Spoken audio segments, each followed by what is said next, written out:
Hi everybody, welcome and thank you for joining me yet again. This saga around Harry and Meghan and the supposed move back to the United Kingdom is indeed continuing, and as the days roll on, the stories and the spin are accumulating.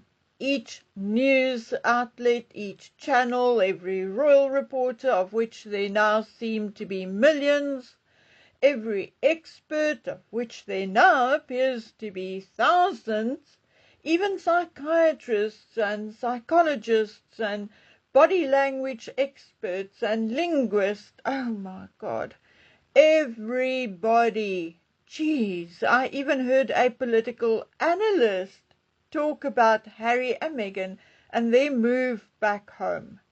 Quite frankly, it is nauseating, really. Well, quite frankly, I am more worried and concerned about what is going on with the real royals. I saw footage of the family going to church yesterday, and I see Uncle Charlie brought his maroon state Bentley with the insignia. So much for Balmoral and being informal. So pretentious, driving to this beautiful tiny little church in this bulletproof monstrosity worth millions. Sometimes, I just want to pull his not so tiny ears and give him a few smacks, really. I looked it up. The Queen, I'm talking about the real Queen, Elizabeth II, also took the Bentley or was driven in one of the fancy Land Rovers. However, when the Bentley was used in Scotland or during her stay at Balmoral, the insignia was removed. Now, I don't know why. I'm still trying to find out. Anyway, that is just a curiosity, something I noticed. I also saw photographs of Anne and Sir Tim, the Tyndalls, the Waleses, and young James Wessex driving about and seemingly having some sort of fun. So the family does not seem too torn up about the impending doom and drama. Today, however, I want to continue a little with a bit of history, just to bring everybody up to speed and, in a way, to explain why I resent Charles, why his eldest son will likely show him respect, but could never truly feel a bond or agree with him on many of his choices, particularly on how he decided to treat and react to Harry.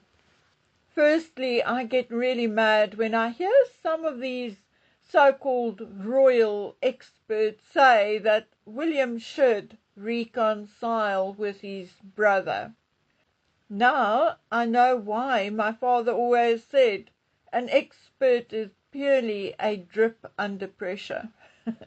Anyway, let's continue. And as I always say, you cannot understand someone, their reactions or feelings until you have walked a mile in their shoes.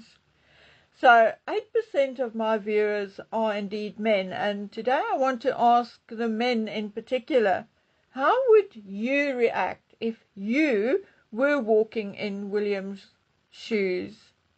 Firstly, it was not William who left the royal family when both the Queen and Prince Philip were elderly, frail, and ill. It was Harry.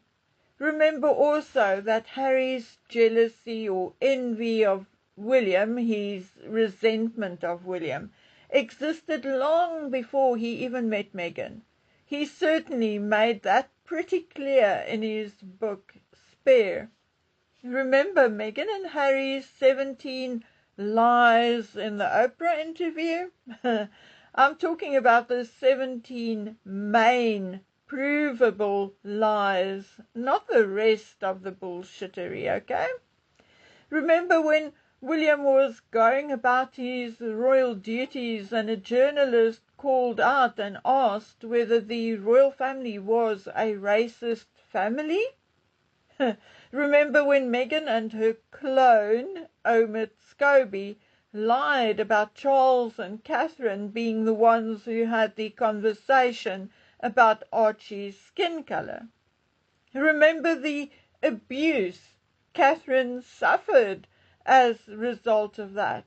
The estimated 3,000 letters arriving at Kensington Palace containing abuse or threats against Catherine. Do you remember the Sussex Squad's bullying of Catherine during her cancer battle? Yes, those same people receiving cards and gift boxes and personal phone calls from Meghan. Now, what does that tell you?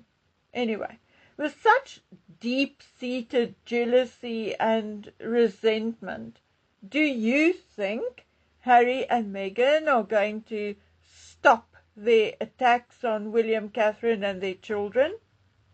I don't think so. But yes, taking everything that has happened up until now and try and step into William's shoes for just 1 minute. Would you forgive that brother and his crazy wife?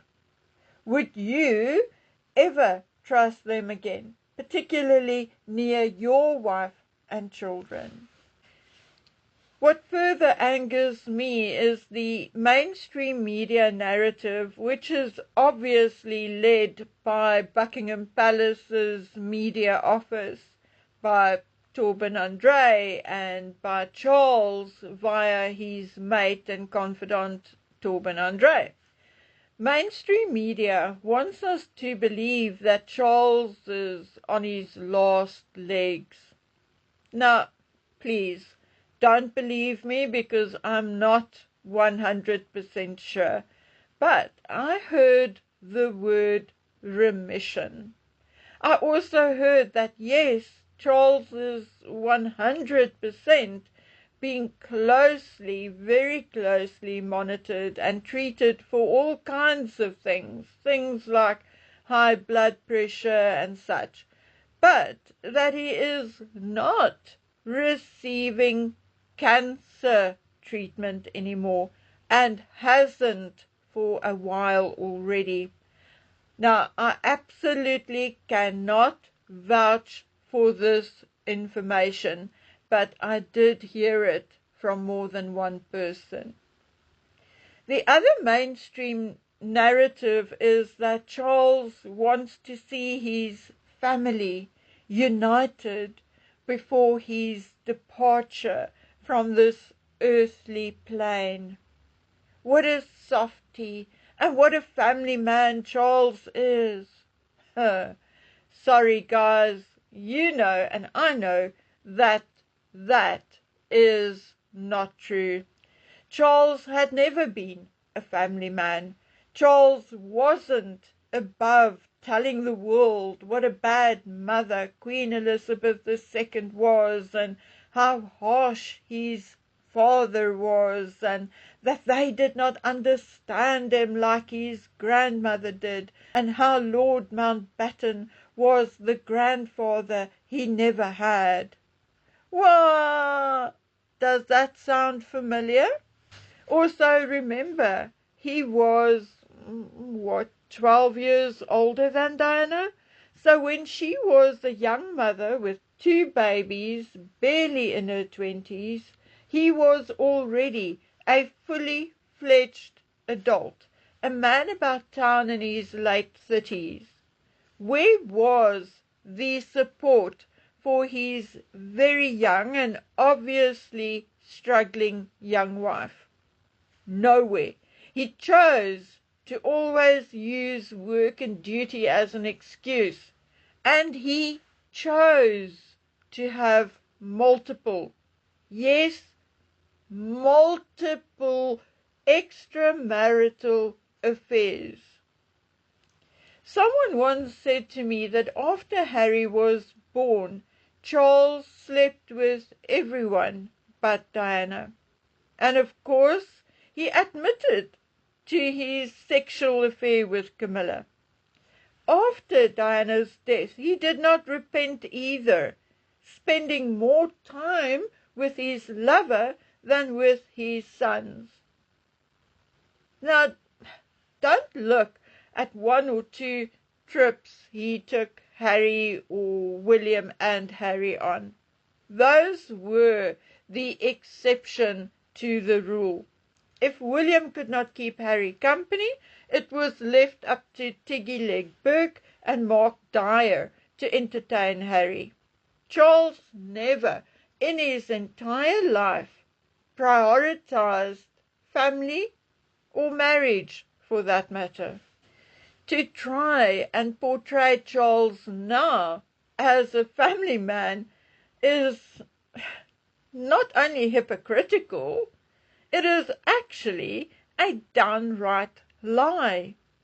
All his life, Charles's relationships had been very much transactional, very similar, maybe just a little less obvious than Meghan Markle's relationships. So no, I do not think William can or should reconcile with Harry. I believe that the combination of Harry and Meghan is not only toxic, but could potentially even be dangerous to the Waleses, and dangerous on different levels, emotionally and possibly even physically. Now, if I was William, I would not want my wife and children in the same room as Harry and Meghan. What do you think? How do you feel? Please tell me in the comment section below. Okay, guys and girls, that's it from me for now. I will be back as soon as possible. I had to go fetch Dragonman from school because the poor guy is once again poorly. He seems to have a bout of flu, but he will be going to the doctor this afternoon, and we were lucky enough to get an appointment with my favorite doctor. Anyway, so guys, please take care of yourselves, stay vigilant, and stay safe.